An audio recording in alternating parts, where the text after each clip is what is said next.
Welcome back to Blatherrhea. I'm John Caparulo. And I'm Brian Shinanigan. Hi. Yeah, hi. You should know that by now, I guess. We're what number is this?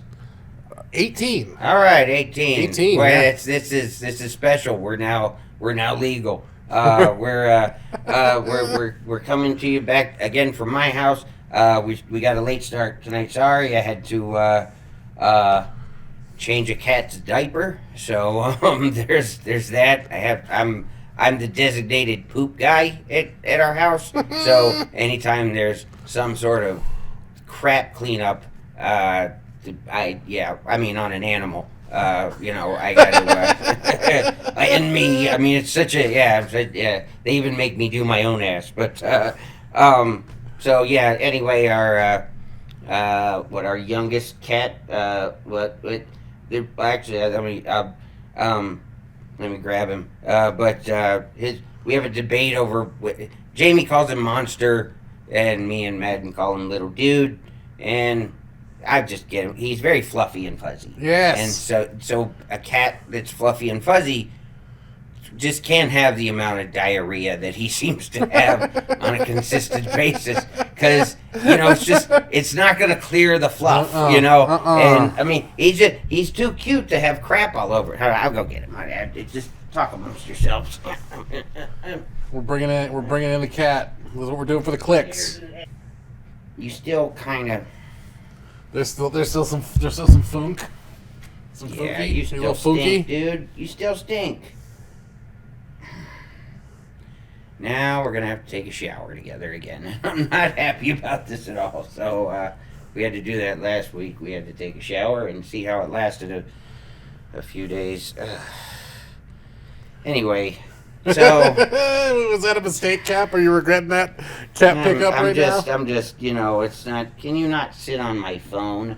I have to put that on my ear sometimes. But don't put your starfish on my phone. He's too cute to have shit all over him all the time. Because I'm sure anybody watching, anybody who likes cats, I guess, is, they'd watch, what a cute cat. And no, if you combine that cute cat with diarrhea, it just, it doesn't, it kind of kills the whole experience. Because, he's adorable, but he is,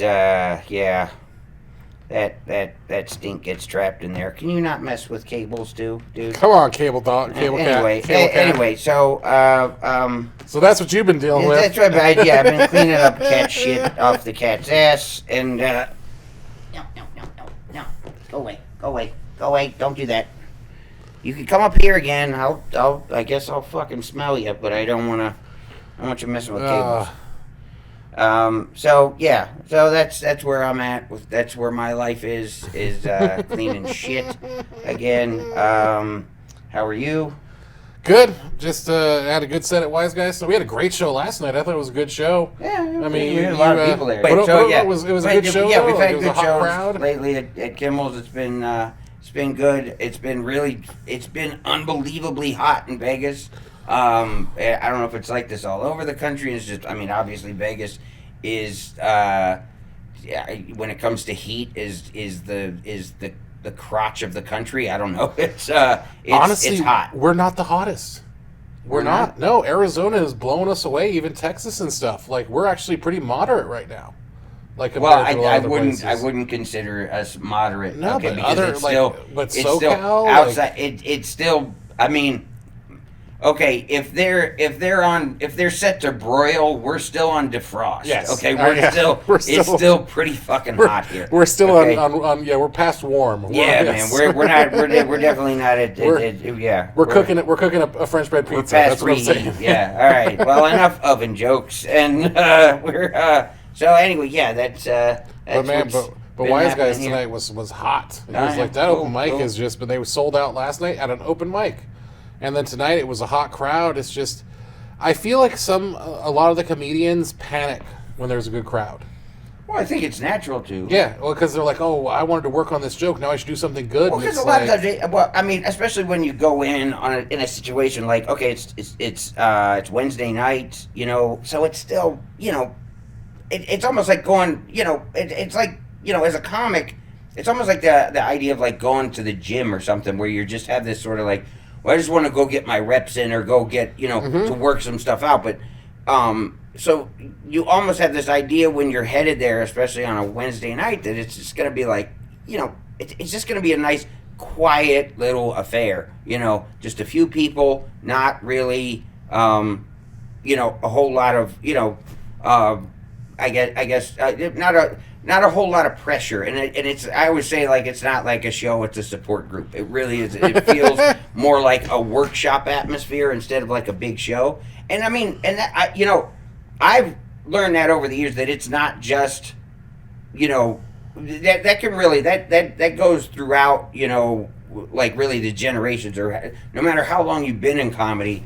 So I remember when I was coming up at the store, Dice, like Andrew Dice Clay was, I was a 14, 15-year-old kid at his, at his zenith, at his apex. At the up top, yeah. So, I mean, I went to one of his concerts in Pittsburgh. I was, I had a couple of Dice T-shirts, and I had all his albums back there. I mean, he was like a hero of mine. But even what you just said, you went to a concert. They weren't Dice shows; they were concerts. Right? They were. I mean, he was a rock star. He was a rock star. Yeah. And but I mean, and I remember, like, but when I was coming up to the store, he would almost never like put himself, like, he would never like call in avails and put himself on the lineup.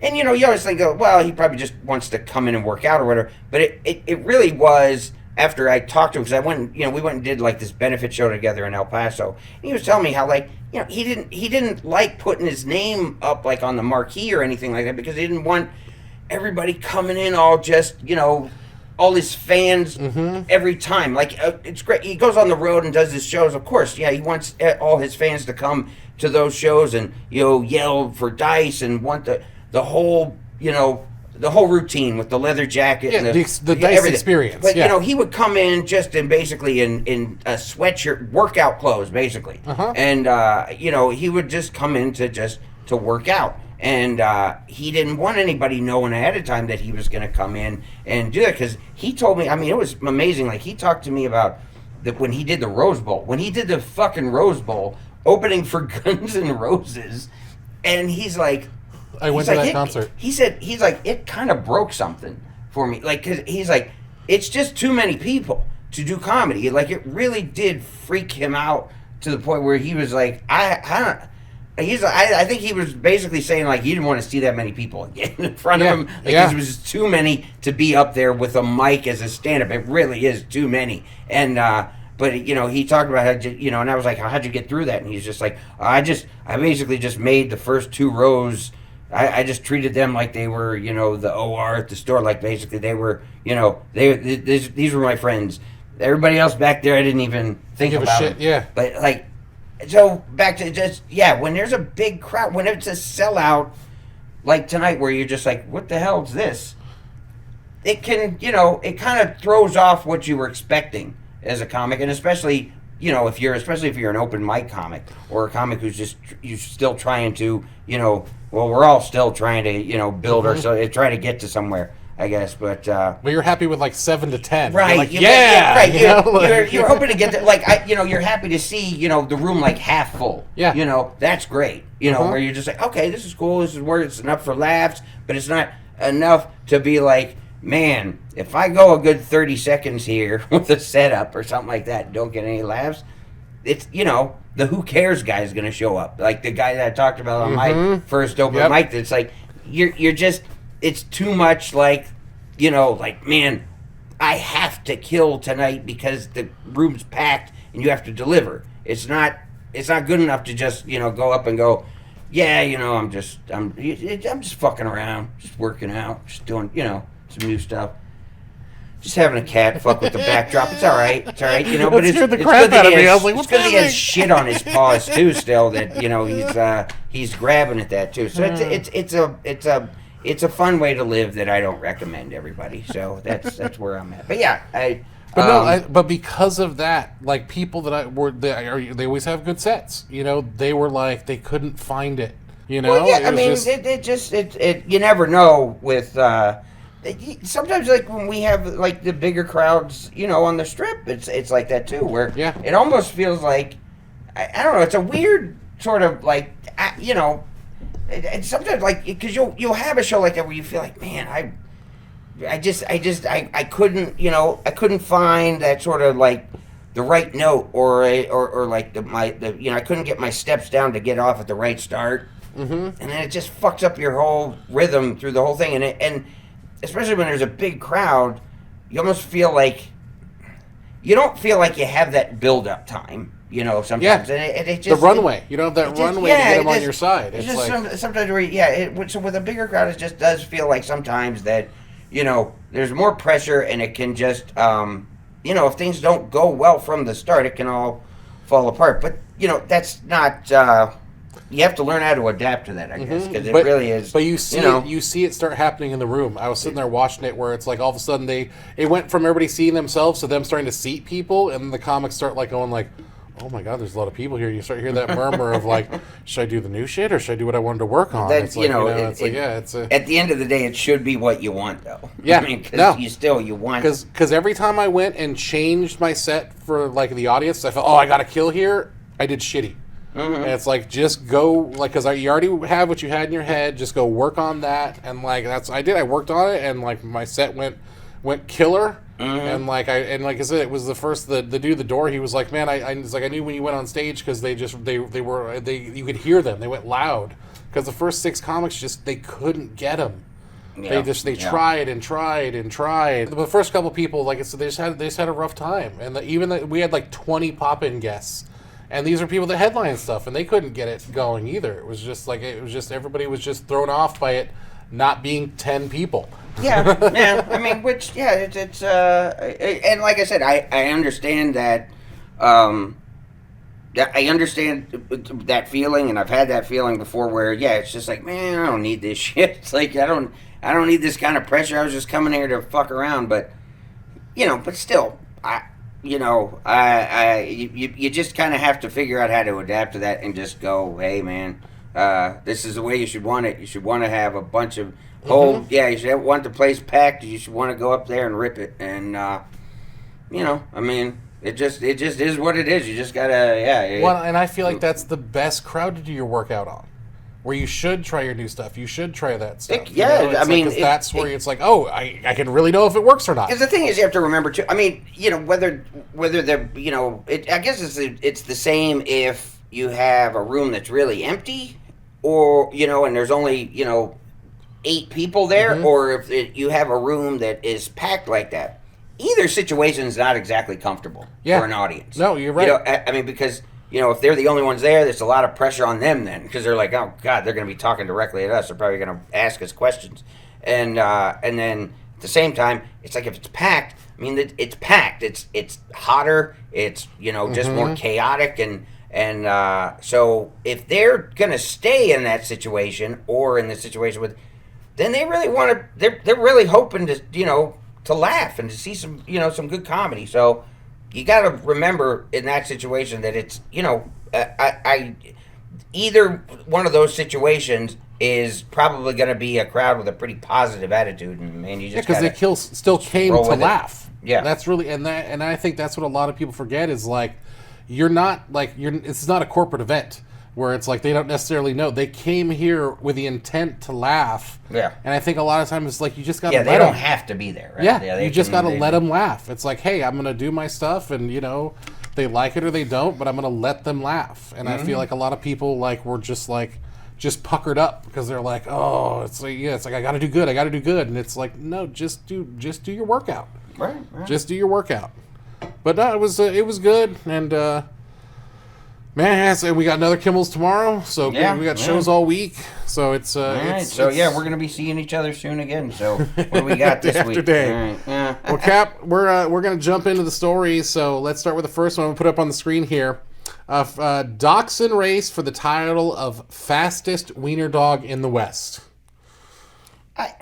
First of all, that implies. I wonder if they had to wipe their ass first. Did you have to clip any crap off your dachshund first?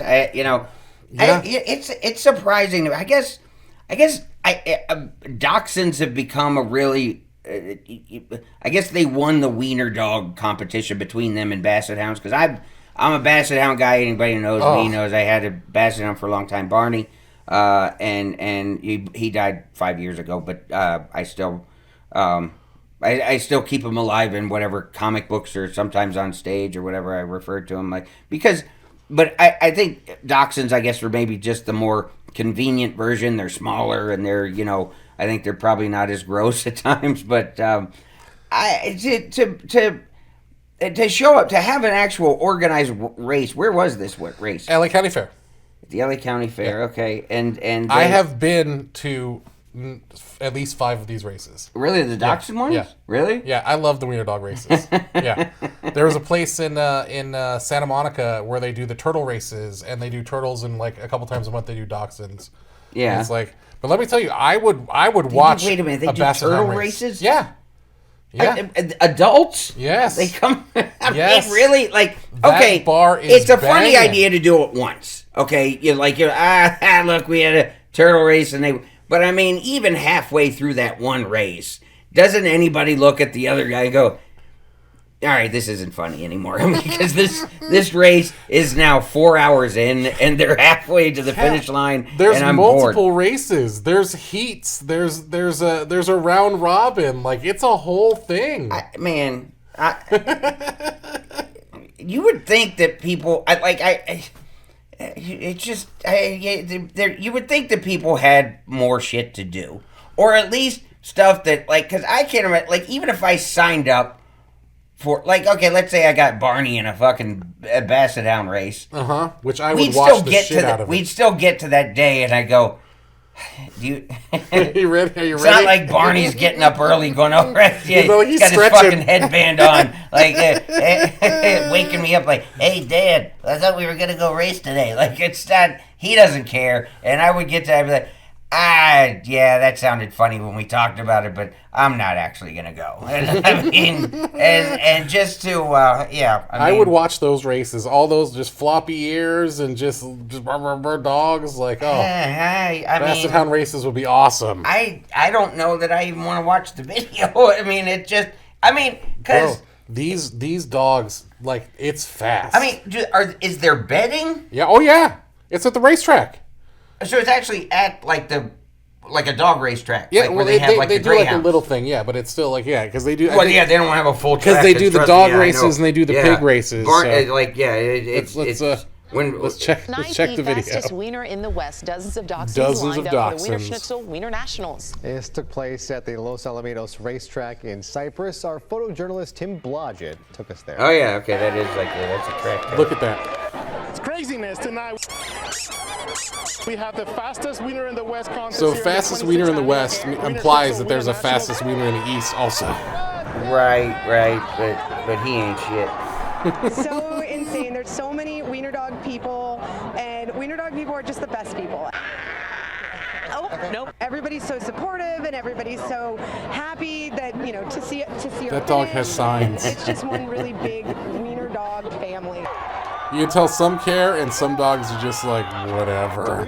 Yeah. See, because that's the thing. Like, I just know. Yeah, if I try to get Barney to race, he'd go the other way. Yeah, he would. I don't know if he'd go. I mean, but if he would, just head for the grass. There were times like me and when back when me and Jamie, we would try to walk our dogs over at like Fryman Canyon or something like that in L.A. We'd be trying to walk the hill, so that we'd get exercise too, and I would end up having to fucking carry Barney the last fucking 200 yards because he would just lay down. Yep, I'm done. He'd just get to the point where he's like, no, this is stupid. I want to go that way where something's pulling me down the hill. I don't know what it's called, but I want to go that way. I can't imagine if I tried to get him in a race. Because you would have to. You have to be pretty confident to know. Because what do they have to draw them to go? It's usually the owner. So the owner's like going, come here. Come on. Yeah. No way. Basset Hounds don't fucking. Yeah. It's like I do what I want. He'd head for the grass and go take a piss and whatever. Yeah, Barney will head that way. He just I remember we moved to this house in Calabasas. I remember I came back from a road trip, like when we had just moved in there that weekend, and I'm watching football, and I didn't know we had like a gate by the trash cans that like flopped open, and Barney took off, and we lived on this hill that was like this too, and he ended up, of course, going down the hill, and I didn't even know he was gone until I realized, I'm like, I haven't seen Barney in a while, and I go outside, I start looking for him, and this SUV drives up my street, and this lady had Barney in the back seat, and I'm like, and she's like, yeah, he was out on the parkway out there. I just opened my door and he got in. Like, he literally just like, hey, I guess I live with you now. And just got in their car. Like, yeah, all right. Yeah, I'm going on an adventure back to my house. So, yeah, I mean, so I can't imagine trying to get him to organizedly run. I mean, I guess, you know, like our corgi, Twinkie, I could get her to do that. Like, all I have to do is whistle for her and she comes right there. You know, they got corgi races too. You know that. Yeah, and they're pretty dumpy too, so it'd be kind of funny. I don't know if she has the cardiovascular for it, because look, you have to notice any of my pets, any that live. I mean, now I gotta blame it all on me. I don't think, because I think if Jamie was in charge of their diet, I think they would be better off. But all our animals really love me. They're well fed. They're just well fed animals. You just love your animals. Crumbs. I mean, every night I make burgers for the dogs, and I mean, like, whether I have a burger or not, that's the thing. It used to just be I would make a burger for myself and then I make them some. Now it's just every night they just they'll bark at me if I don't fucking. If you don't give them the burger, yeah, they'll give me shit. So it's just like, even if sometimes I'll decide to do it like earlier, like at like 7, 8 o'clock. I'll make it and they'll forget by midnight, and then they're like, "Where's my burger? What happened to my burger?" I'm like, "We just did." They're like, "No, I don't remember. What are you talking about?" So I'm going to bother you for the next hour until you double burger them. So they're going to be dicks. Yeah, that's why there's a gate at the bottom of the steps so I can get away from them. Yeah, because otherwise they'd be up here in your business for burgers. Fucking yeah, but I just I mean, obviously I'm an animal lover. I don't know that I would ever enter any of my animals in a race. I think, like I said, well, Twinkie, you know, I could get Twinkie to come as far as the race goes, but one of the reasons Twinkie doesn't handle, how should I say, other living things well. Like, she doesn't like anybody. It's not just the coming; it's all the other dogs around them that they got to deal with. And the thing is, we got her at like this. It's in Vegas, like when they do like it wasn't the Animal Foundation or the SPCA or something like that. They do this like it's like a pseudo like dog show. Yeah. Where they parade the dogs from the pound out to show them off to prospective, you know, adopters or whatever, and that's how we came across Twinkie. You should see Twinkie's picture from that day, because she's a lot more dog now. But like they you know, since we got her, I mean, she even we figured out, we didn't realize when we got her she had puppies before we got her, and she wasn't even fucking 2 when we got her. And you realize, like, if you spend any time around Twinkie, she loves being pet and loved and everything like that. But if there's other dogs around, if there's people she doesn't know around when she's outside, she's fucking just, she's from the streets. She gets fucking rude, man. She shows that she was an adopted dog. We took her to this carnival one time, and these kids were just playing with each other with these like swords or something like that, and one of them got mauled by a corgi that day. Is what happened. Twinkie just was not having it. It's like, ah, fuck, and you just gotta go. We have insurance. It sucked. She ain't going to the carnival no more. Wait, could you put Lando in a race? No. No. Yeah, he don't listen to me a lot of the time. You know what I'm saying? Like, Lando's not even an off-leash dog. I'm trying to get him to be an off-leash dog. He's a good dog. I mean, he's a great dog in the house, but it's like, but if he sees a cat, gone. And, like, only way you can get him back, like, if he gets off leash or something, because it does happen every now and then, he'll get off, and, like, you got to coax him back with treats. Yeah. And hope that it's the treats he wants at that moment, too, because it's just, man, he'll be like, oh, what's that? No, I'm out. So, you know, he's a... See, that's a weird thing. Like, I would never, like, have...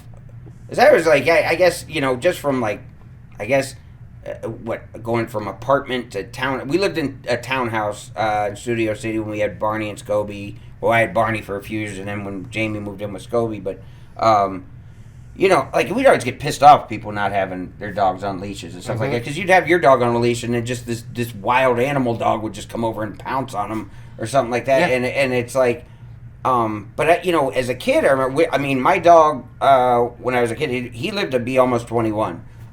His name was Cuddles, because nobody asked me. Is why his name was Cuddles, and but like we would let Cuddles out like at night, like to go out and pee or whatever. I mean, we didn't leave it. I mean, we lived near other houses. We were in the suburbs basically, but it wasn't like you still let him out in there were other unfenced yard. But I mean, he would go out. We just let him out, and you know, and then we just call for him at night, like, you know, and then if he'd run off doing something, we'd have to be jackasses walking through the neighborhood at fucking midnight going, Cuddles, my dog, Cuddles. And we even had, we always had on supply, we had those bang snap things, the little, little you just go like that because it would scare the shit out of him because he was scared of fireworks, so he'd just run back to the house for shelter if he heard those things pop. But I couldn't imagine doing that now. I couldn't imagine just letting my dog loose to go, hey, go pee.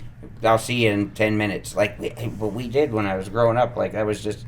And man, I wouldn't even if there's any other dogs, even that little dog park at my apartment, I wouldn't let him in there because most of those people cannot handle their dogs. Right. Because a lot of times too, especially when you go to dog parks, it seems like people who are, you know, professional dog walkers, they seem to take their fucking gaggle of dogs, their menagerie, and just let them run loose there, and then they just, you know, that's how they collect. They don't really do much because they just let them loose there, and they can't watch them all, so they end up getting into fights and shit like that.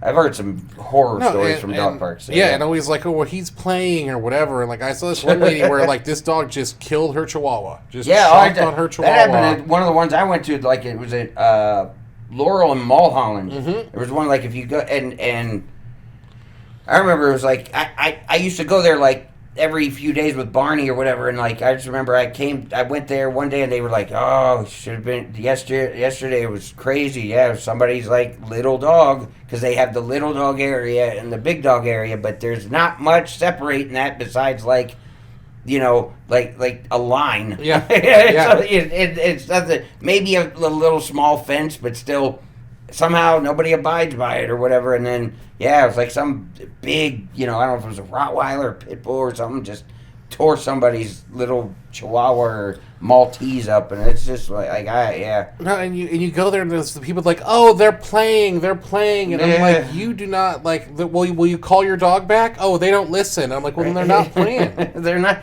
Nobody's playing. No, one of them's bleeding. Yeah. Okay, nobody's playing anymore. No, okay, like my, you know, our dogs. You know, when dogs know each other and they live, they're playing. Okay, they know each other. They're cool. They're playing.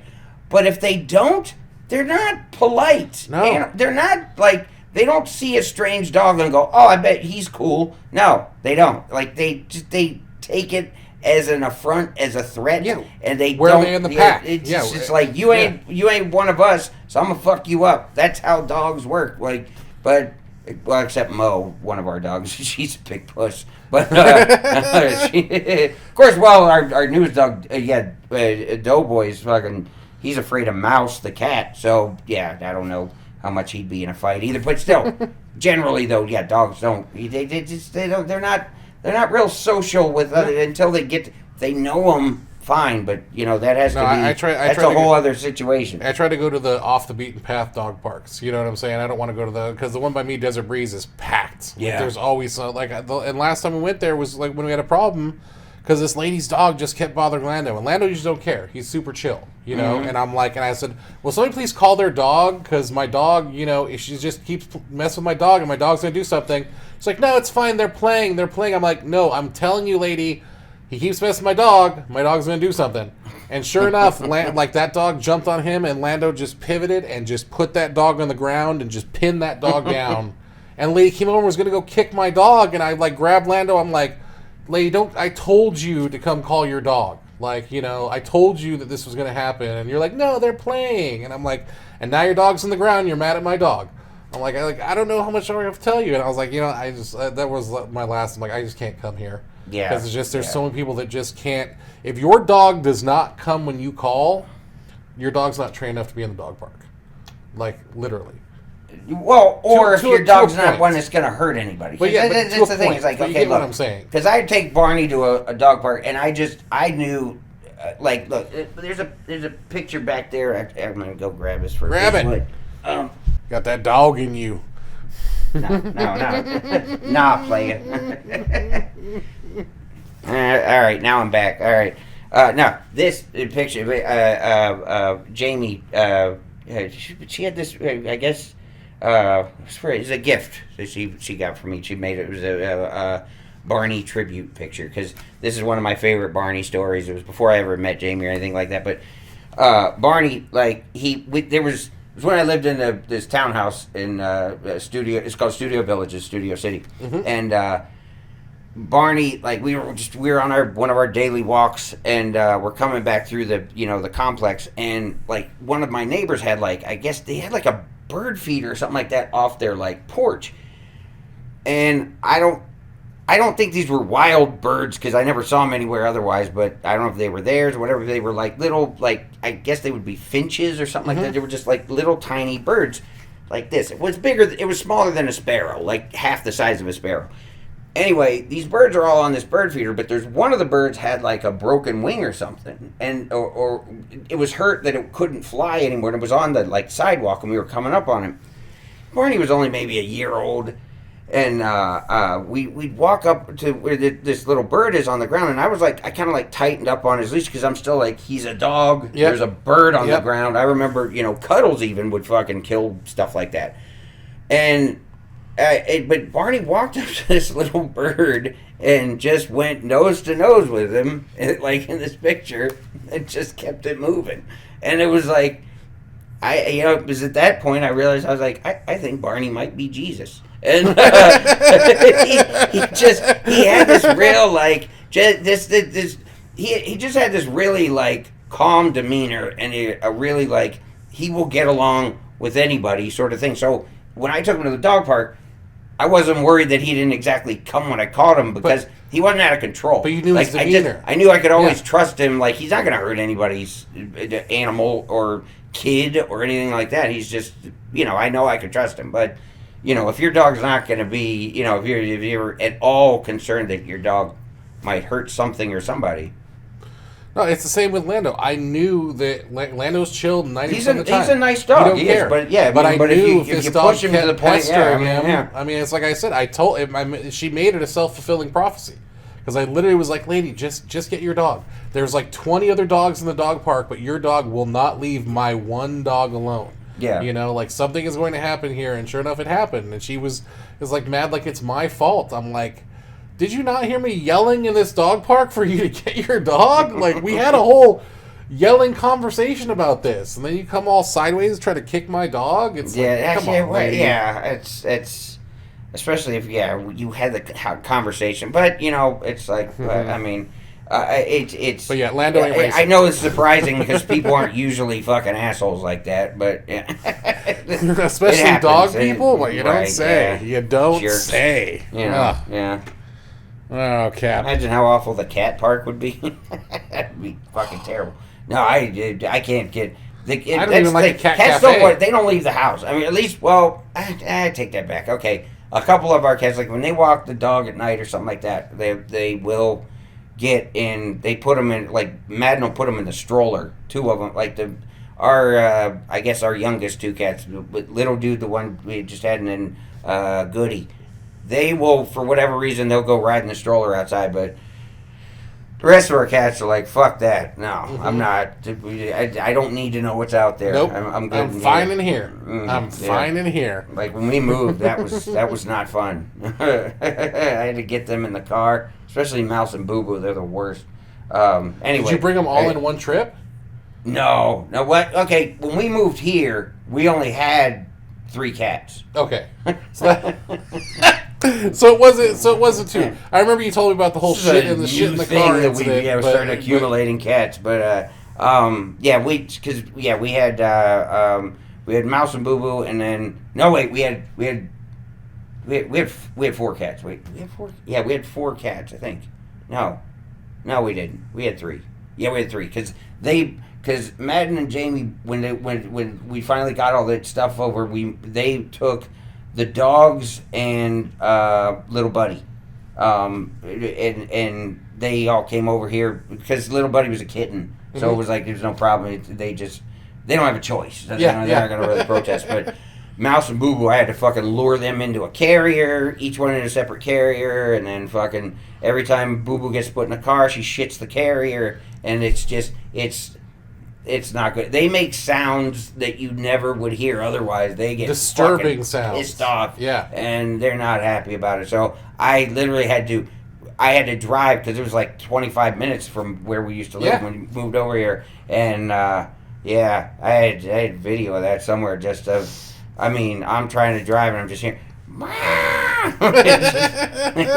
you had a siren in the car. We're gonna go to our new house. And we're gonna be fine. I brought them in the house, and they hid underneath like a table or something like that, or a bed for like almost an entire day, like before they come out. Like I don't know why they still have this attitude. Like, yeah, we've kept you now for 3 years just to set you up to this point. Now we're gonna eat you. No, it's not. It's just learn to trust us eventually. But it's how cats are. They're different than dogs. But I like them. I just do not want to. You can't raise cats when they're covered in crap. Nobody's doing cat races. No, I don't think you should. I mean, I still think it would be hilarious. Like when the Michael Vick thing happened, and they were cracking down on dog fighting. Like if they switched to cat fighting, like that would be kind of hilarious. You have all the people who are betting on them, like get a mittens. Come on, fluffers, let's go. That's a bad cat, man. Yeah, that's my tabby. That's my tabby, cuz. Bad news tabbies. Yep. And I'm like, yeah. Oh yeah. He's on to the next Put round. 100 on that shit, homie. Yeah. Love that. Yeah. Fucking have some cat scrapping. Yeah. Oh man. You'd have to have a special kind of cat for that, because yeah. I mean, our cats, they do like to wrestle with each other and fight. Anyway, no, let's get. Are you just thinking we should put a ring together? I'll write a series of short stories about my cats now. Yeah, I'm disappointed too, everybody. All right, I am. I'm disappointed in me that we have a little girl who runs shit here, and we have a bunch of fucking cats, and I love them. Unapologetically. Yeah, man. Whatever. The man loves his cats. Yeah, man. Even when they're covered in fucking shit. Yeah, here I am. So anyway, well, Kat, let's transition from cat shit to food. Because you're talking about you make burgers for the dogs and stuff. So True. I mean, so this is ironically from CNN Business, and there's actually a lot of people that covered this story. So I'll put it on the screen here for you guys. So too much. Burger King's new offering in Thailand has no meat and 20 slices of cheese. It is a cheese burger. Cheeseburger. Ew. It is literally a stack. It's just a grilled cheese on a bun. I wish it was a grilled cheese, Cap. It is raw cheese. Yeah, that does look, because you ain't melting all that. No. That is just, it is a stack of raw cheese. Is it cheddar or is it American? American. Because I mean, that's what I hate when people put other kinds of cheese on a cheeseburger. It's supposed to be American cheese. But it's by itself, not on a burger. Oh, dude. You're dry docking cheese and bun. 64 slices of American cheese. That's what it is. 64? 63? 2, 1. You've been up all night eating cheese? I think I'm blind. But okay. It's popular. American cheese is gross, though, just by itself. It is a best seller. It's disgusting. Yeah. I don't understand. What is, do they just... I mean, I know the Asian countries, they're not dairy countries. They don't really do a lot of cheese. I mean, but man, Jamie went to she ordered from some she was all happy with her. She ordered from some Japanese grocery store or something like that. I mean, she liked it. Like, they had these fucking steak flavored chips, and I mean, they were just it really tasted like somebody, like, you know, like if somebody, like, at the bottom, like if they ate a steak and the plate would have all, like, just the leavings, gristle and stuff, just the crud that comes from. It's basically like they poured that on some chips and then stuck it in my mouth while I was asleep. You ate it? You tried it? I could, like, look, there's sometimes if you're married, you can't get away from it. You're just like, look, all right, I'll eat it, so you'll shut up. And that's what I did, and it ruined my night. But I don't know. It's weird how, I guess, tastes change across the globe. Cause, because like I said, those chip flavors, snack flavors, Canada putting fucking mayonnaise on fries and shit. Like, it's weird because it's like it becomes a custom. But Japanese candy is so fucking gross. Jamie again loves it. I don't get it. I mean, I think it's a mixed bag. Yeah, I think it's disgusting, and it's the same thing with that. I can't imagine somebody seeing that and going, "Yeah, that's lunch." How much do you think that is? I don't know if I could eat that on Fear Factor. No, like, I don't know if there was $50,000 at stake. That's like it'd be tough. It's a block. It'd you're be eating tough. a block of cheese. Yeah, it is. Literally, it is. It's really like it's a block of cold cheese. It is only melted in that picture because it's hot in Thailand.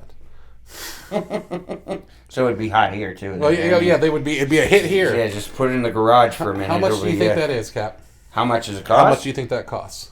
What is it? Just one burger. The American by dollars itself. we're talking? Is that what? Yeah.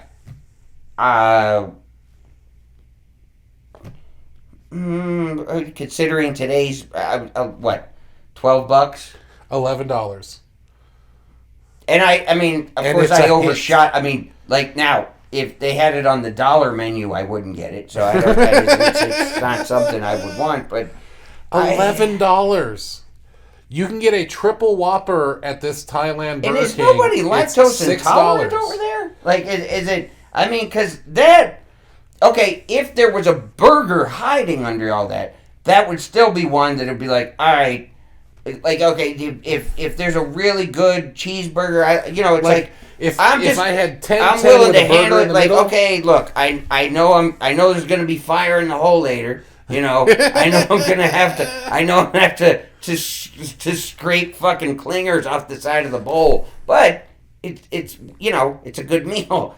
That'd be a fucking, that's like lighting a firecracker and eating it. Yeah, like that's a fucking bomb. That's a really that's they should just call that the big diarrhea. The clean out special, the spring cleaner. Right. Or the bind up special, depending on because it could go either way. You could get really stop you up for 2 weeks from that shit too. Yeah. But like if I had like 10 slices of cheese, fat burger, 10 slices of cheese on top, maybe, and that's a big, and all that cheese would have to be melted. Yeah, you know what I'm saying? Because the thing is, when I eat my cheeseburger, I don't mind when I make my own. Like, I usually let the heat from the burger melt the cheese. But see, I'm also one that, like, when I get my craft singles, I have to make sure I go find the 2% ones, because the regular singles are too cheesy thick. Like, because it's not real cheese anyway. They don't melt though. It's, as I've said before in Meat Cap, it's playing the part, so I'm fine with that. But it's still, but I just, like, I don't mind if it's not completely melty, but I don't. But you don't want it cold. No. Like, if you ever get a burger where the cheese hasn't melted at all, it's terrible. That just really, it's one of those things you just thinking about it, just gives you a gag reflex. Because if that's all, is it cold? Is it warmed? No. It's got to be warm. No. At least, right? No. Why is that melty, though? Because I know you're saying because it's hot in Thailand, but no, it is just uncooked American cheese in a stack. Literally. It's just stack, bun. That's it. I mean, I have had the burger where it's, the 2 buns are grilled cheese sandwiches. You know what I'm saying? I've had that burger where it's grilled cheese, burger, cheese. Well, we discussed this before on here where, you rate your favorite fast food burgers. And I definitely like, you just have to get meat involved. Now, cheese to that extent, I don't know if there's enough meat to counteract that cheese. Because it's just too much fucking cheese. It's too much. Mm-hmm. And I mean, like, I'm one that I like extra cheese on pizza. I like some cheese. Yeah. Look at the pictures, Cap. Look at that. That is raw. That is raw dogging cheese right there. That is it. It really is. It's just a pack of cheese on a bun. Pack of cheese on a bun. That's it. I mean, they crisscross them, I guess, look at it. Look at it cut the in half. presentation. Look at that. Oh. It's just a stack of fucking cheese. Yeah. $11. And it's popular as shit. Popular. May go on their menu full time. Popular. There has to be something more than what you're looking, because even the irony is Burger King, home of the Whopper, home of the flame broiled. Nothing about this is Burger King. It's not flame broiled. It's not melted. They're not even cooking. Where did they start though? How did they know? Okay, Burger King over in Thailand. How did they know that they would that this would even be a possibility? Like, was there ever a smaller version of that? Test kitchen to give them an idea to go, oh yeah, they really like American cheese by itself. This was one of those things where they did it in the test kitchen, and they did like these the panels. What the hell is it? Like focus group. They did focus groups on this stuff, and they had like 5 or 10 different offerings they put through the focus groups. Number 1. They did a bunch of like Thai flavored stuff, a lot of different things, some spicy burgers. Thailand with the chilies, so like some chili burgers and stuff like that. They had a bunch of different stuff that they were going to roll out in the focus group. Number 1, far and away from anybody else. Man, I you know what? I just I don't understand it. I don't understand it. I don't think I ever will, man. Thing is, like, I they also just legalized weed in Thailand, so maybe that's what explains it. I get pad thai. I get it. I mean, yeah. I don't know why you have to mix fucking nuts in there, okay? Because that's gross. I really don't understand the whole idea of mixing nuts and noodles. Cap, and you are on the same page, 100%. But so again, whoever's idea that was, it was like, you know what this noodle dish could really use is nuts. I think that's the same rationale as whoever would go with it, but it's still. All I can say, like, look. Everybody has different tastes, but in this case, Thailand, you're wrong. What that taste is cheese? I mean, it's like I said, it's just... That's fucking terrible. That's really... Because, and I like a good grilled cheese. I can make a good grilled cheese. But you wouldn't put 20 fucking slices on it. That's fucking terrible. That's just fucking terrible. Yeah. It really is. There's nothing... this hurts my soul. There's nothing... There's just no redeeming quality to that sandwich, and... I disapprove. Well, that's the cap seal of disapproval. I give it 2 of those down. Yeah. But no, like I said, I knew we had to do that story because it flabbergasted. I'm flabbergasted. I'm a man that loves food. Like, the choices are this cheeseburger or a turd. It's like, and still, I'd be like, well, turd's not looking too bad. I'd actually have How to big is that turd? Like, well, okay. Oh my God, Cap. Yeah, well, and like I said, Thailand just legalized weed, so maybe that's why they like the frickin' the 20-slice American cheese sandwich, because they're all high now and be like, this is delicious. Again, though, I mean, it's still... It's still a block of cheese. I mean, but there's just, if you had no other options as far as things to eat. You do realize that there are other things to eat. I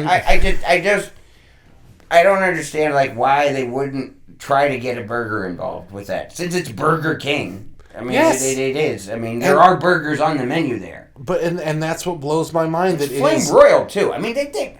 Burger King makes a decent burger. I mean, they Well, really do. It's just as a man at this age, I'm burping up that flame broil for the rest of the night after I have one of those burgers, though. Like, that smoky flavor gets me bad now these days. Gives me the heartburn. Well, I mean, maybe you should have a fucking all cheese thing. Yes, I mean, I if should you're gonna go away complain from about it. flame broiled. I like the Burger King chicken sandwiches. The Maybe original ones. maybe you're a That's what I like. communist too. Maybe that's what it Damn is. communists. If Carl's Jr. or Burger King for their flame broil, which one? Carl's Jr. Yeah, no, So, 100%. 100%. See, that's the same. Carl's Jr. flame broiled doesn't hit me I'm like that. glad we came back to agreement on that. All right, we had to find our way back. Carl's Jr. Yeah, for real. We had to Carl's find our Jr. way is back. shit. Yeah. I mean, or East Coast Hardee's. If you go past the Pecos. And I will say Hardee's is better than Carl's Jr. I know they're the same company, but I've had much better food at Hardee's than I've ever had at Carl's Jr. See, I didn't really eat Hardee's that much back, like, when I lived in Ohio, because there wasn't that much around, at least close to where I was. But, yeah, once I moved to L.A. and then here, it just... Carl's Jr. I mean, I like Jack in the Box, too, because, I mean, because of my meaty, cheesy boy. But, Yep, Jack in the Box though. It's just Carl's Jr. is it's hard to find a Carl's Jr. Superstars of shit. Their fries are they leave a lot to be desired. Yeah. So onion rings. Their onion rings. Their onion rings are alright. Yes. But it's. I always go onion rings on the combo just because it's like. I just don't want to get fat. I'm just trying to watch my figure. You're so dainty and petite, Cap. I abandoned that a long time ago. Well, Cap, that brings us to the end of another Blatherrhea. All right, good. Let's see where the people can find you coming up here. Of course, we're always at the Kimmel's. Every Tuesday, all the way through the end of the year at this point. Yeah, we'll be at Kimmel's Tuesdays and some Thursdays. Check the schedule. I'm going to Arlington Draft House next week. What is the 4th and 5th? 4th and 5th, yeah. Of August, and I will be in. Let's see, where is it? Bay City, Bay City, Michigan, for the. Oh yeah, that's that film festival premiere. Yeah, it's kind of cool too. So yeah, come to that. And I'll be at Cuyahoga Falls at Funny Stop. My first place I ever did stand up. I'm actually going back there for the first time since I really started doing open mics. So it's been. It'll be full circle, after 26 years, I guess, so, yeah. Like I said, we've talked about it 2 or 3 times, and every time I'm still like, it's a little surreal, It is kind of, I mean, it'll probably hit me when I'm there, but yeah. Yeah, man. Then we got to the show, And then we got Louisville in September, 8th and 9th, Harris, Michigan. I'll be doing comedy places. Check my website, JohnCaparulo.com, for all your stuff. This is Blatherrhea. Thanks for watching. Like, subscribe, that shit. Don't eat that much cheese. All right, if there's one thing you come away with from you're this, gonna take away that from don't eat. Don't eat that much cheese. 20 slices. Don't of put that cheese much pressure on your wiener dog. And if you have a fluffy cat, be prepared to clean his ass. And that's the public service. Oh, and big crowds are fun, but they're also a lot of pressure. Whatever. You got the point. If you didn't get any of the points or didn't get any of the messages, you can either write for a transcript of the episode, or you can write to Sally, Jesse, Raphael, and Carrie, and then or you can also rewind this. So yeah, there's that. So anyway, thanks for watching. Again, we'll see you next week. Peace.